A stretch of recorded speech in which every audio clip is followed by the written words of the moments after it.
Hello guys. आज हम बात करने वाले हैं कैम्प्स के बारे में। कैम्प्स का भी क्वार्टर फोर का रिज़ल्ट्स आउट हो गया है और रिज़ल्ट्स बहुत ज़्यादा अच्छा नहीं रहा है। माइट भी मंडे को गिरावट हो सकती है, बट चलिए एक बार नज़र डालते हैं कि कैम्प्स का रिज़ल्ट्स कैसा रहा। रिज़ल्ट्स पे जाने से पहले एक बार क्विकली हम गुड न्यूज़ देखते हैं कि कैम्प्स ने ऑलरेडी अपना डिविडेंड अनाउंस किया है।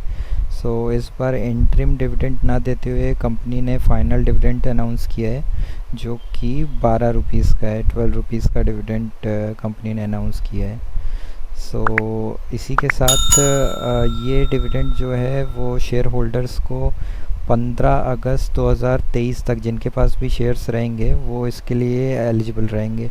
उनको ये 12 रुपीज़ का डिविडेंड अलॉट हो जाएगा। और इसी के साथ एक डेट और नोट करके चलने वाली है कि ये जो बेसिकली जो डिविडेंड है ये 10 सितंबर 2023 को या उससे पहले पहले आपके बैंक अकाउंट्स में क्रेडिट हो जाएंगे। और फाइनल डिविडेंड के लिए शेयर होल्डर्स के अप्रूवल भी लगते हैं। वो तो एक फॉर्मेलिटी होती है, मतलब अप्रूवल्स वगैरह तो अलॉट हो ही जाते हैं। बट ये डेट आप नोट करके चल सकते हैं कि 10 सितंबर 2023, इससे पहले पहले आपको शेयर्स जो है वो आपके बैंक अकाउंट में क्रेडिट हो जाएंगे। चलिए एक बार हम रिज़ल्ट्स की स्क्रीन पे आ गए हैं और एक बार देखते हैं कि रिज़ल्ट्स कैसा रहा है कंपनी का। रिज़ल्ट्स आपके सामने हैं स्क्रीन पे। और एक बार चलिए क्विकली हम ऑर्डर देख लेते हैं। सबसे पहले हमें रिसेंट जो क्वार्टर फोर का रिज़ल्ट है वो दिया हुआ है। देन हमारा क्वार्टर थ्री का रिज़ल्ट दिया है और देन हमारा क्वार्टर फोर का रिज़ल्ट है, जो कि अगेन लास्ट ईयर का है, 2022 का। और लास्ट में हमारे ईयर ऑन ईयर दे रखे हैं। रेवेन्यू जैसे कि हमने हाईलाइट किया, आप देख पा रहे हैं। अब अगर हम quarter three and quarter four को कंपेयर करें उसमें आप देखोगे कि स्लाइटली सा जंप है, बट बहुत ज़्यादा अच्छा परफॉर्मेंस तो नहीं रहा है क्वार्टर बाई क्वार्टर। और लास्ट क्वार्टर से कंपेयर करें जो कि हमारा क्वार्टर थ्री रहा था, उसमें जंप नज़र आ रहा है। एंड अगर हम ईयर ऑन ईयर देखें तो ईयर ऑन ईयर भी अच्छा खासा हमें जंप नज़र आ रहा है रेवेन्यू में। That's a very good sign.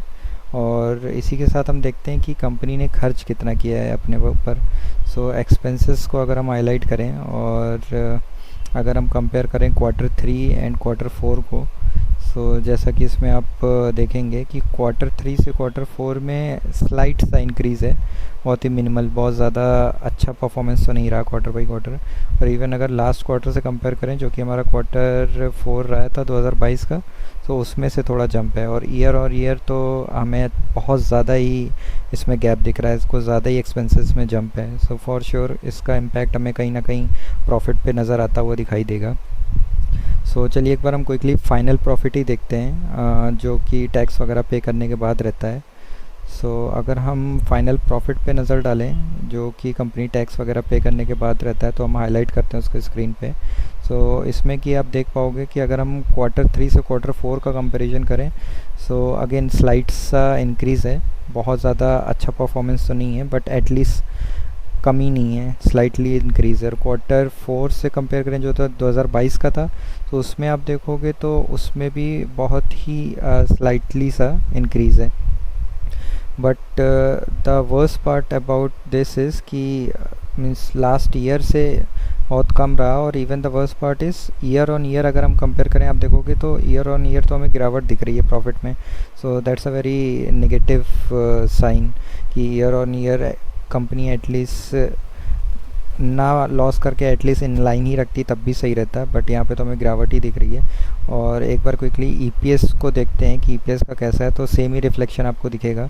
Even her quarter wise अगर हम कंपेयर करें तो ऑलमोस्ट कहीं ना कहीं इन लाइन ही है, सभी सेम है, कोई ख़ास डिफरेंस नहीं दिख रहा है। इवन ईयर ऑन ईयर का अगर हम कंपैरिजन देखें आपको दिखेगा कि ये भी ऑलमोस्ट सेम ही है। मतलब हम कह सकते हैं कि ग्रोथ तो कंपनी में ऑलमोस्ट ना के बराबर रही है, कोई ख़ास कंपनी ने ग्रोथ नहीं दिखाई है। बट एक बार हम क्विकली इसका परसेंटेज वाइज देखते हैं कि एटलीस्ट हमको उससे और आइडिया लगेगा कि कितना परसेंटेज ग्रोथ हुआ है या कितना परसेंटेज लॉस हुआ है। उस पर भी एक बार हम नज़र डालते हैं। चलिए नेक्स्ट स्क्रीन पे एक बार हम इनका मेन जो प्रॉफिट है क्वार्टर फोर का, उसमें आप देखोगे कि इन्होंने 74 ऑलमोस्ट 75 करोड़ के आसपास का प्रॉफिट निकाला है Q4 से। और द थिंग इज़ कि quarter by quarter Q3 and Q4 का कंपैरिजन करें परसेंटेज वाइज, तो आपको लास्ट कॉलम में नज़र आएगा। सो यहाँ पे आप देखोगे, अगर हम टोटल इनकम देखें इनका, सो टोटल इनकम में तो हमें दिख रहा है अराउंड 2.5% का इंक्रीमेंट है। सो वो भी काफ़ी कम ही है, but at least the good thing is कि इंक्रीमेंट तो है। और नेट प्रॉफिट में भी आप देखोगे अराउंड 1% का, एंड ईपीएस में भी अराउंड 1% का इंक्रीमेंट है। सो मिनिमल है बट एटलीस्ट इंक्रीमेंट है। बट ये बहुत ही डिससेटिस्फैक्ट्री रहा है यहाँ पे। ईयर ऑन ईयर अगर हम कंपेयर करें, सो ग्रोथ तो इवन सिंगल डिजिट में है, आइडली डबल डिजिट में तो होनी चाहिए थी, बट 7% के आसपास का इन्होंने टोटल इनकम में ग्रोथ दिखाई है। But the worst part is profit में इनका डिक्रीज़ हुआ है। सो क्वार्टर ऑन क्वार्टर तो इंक्रीज़ है, बट ईयर ऑन ईयर यहाँ पे डिक्रीज़ है, जो कि हमारे लिए नेगेटिव पॉइंट्स ही हैं।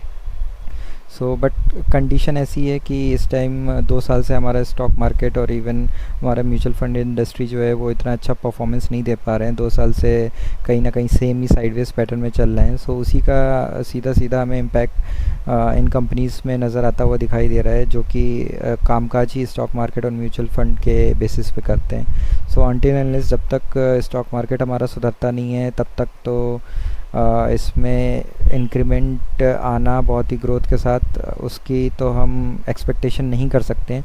बट एटलीस्ट मेरे साइड से तो मैं यही ओपिनियन दूंगा कि जो भी है जैसा भी है, हमको पैनिक में आके सेल आउट तो नहीं करना है, हमको अपने शेयर सेल आउट नहीं करने, क्योंकि camps is a very fundamental strong company और इसके फंडामेंटल्स बहुत ही ज़्यादा अच्छे हैं। सो हमें पैनिक में आके सेल आउट तो बिल्कुल भी नहीं करना है, बट एक्यूमुलेट भी इसमें और एंट्री अभी नहीं करनी है, क्योंकि हम कह नहीं सकते हैं कि कब तक हमारा शेयर मार्केट इसी रेंज में मूव करता रहेगा। सो हम वेट करते हैं अनटिल अनलेस इसके नेक्स्ट क्वार्टर जो आने वाले हैं उसके नंबर्स में जब तक इम्प्रूवमेंट नहीं आता है, तब तक हम उसमें एक्यूमुलेट नहीं करेंगे।